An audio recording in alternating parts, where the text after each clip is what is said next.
السلام علیکم۔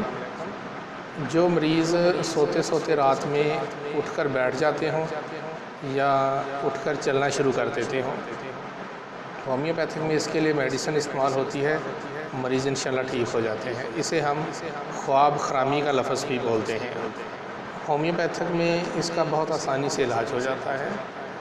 میں ہوں ہومیوپیتھک ڈاکٹر محمد رضوان، آپ دیکھ رہے ہیں میرا یوٹیوب چینل رضوان ہومیوپیتھک کلینک۔ جب مریض نیند کے دوران چلتا رہتا ہو یا کوئی اور عمل کرتا رہتا ہو تو اس صورت میں ہم اس کو آرٹیمیشیا ولیگرس نام کی ہومیوپیتھک میڈیسن استعمال کروائیں گے۔ اس کو ہم 30 طاقت کی پوٹینسی لے کر صبح دوپہر شام مریض کو 3 یا 4 دن لگاتار استعمال کروائیں گے، انشاءاللہ اس کی حالت بہتر ہو جائے گی۔ اور اگر مریض کمرے میں سویا ہوا ہو اور صرف اٹھ کر بیٹھ جاتا ہو، نیند کے دوران صرف اٹھ کر بیٹھ جاتا ہو، تو اس کو ہم نیٹرمیور 200 طاقت میں روزانہ سوتے وقت ایک خوراک دیں گے۔ تقریباً 3 یا 4 خوراکیں دینے سے اس کی عادت ٹھیک ہو جائے گی انشاءاللہ۔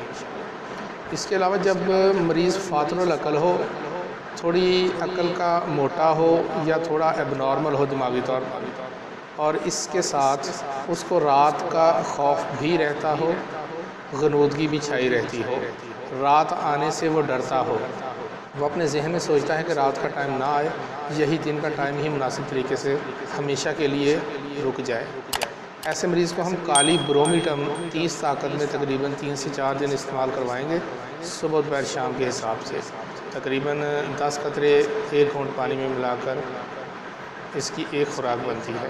امید ہے میری ویڈیو آپ لوگوں کو پسند آئے گی اور اسے اس نیت کے ساتھ آپ شیئر کریں گے کہ شاید کسی اور کا بھلا ہو جائے۔ بہت شکریہ، اللہ حافظ۔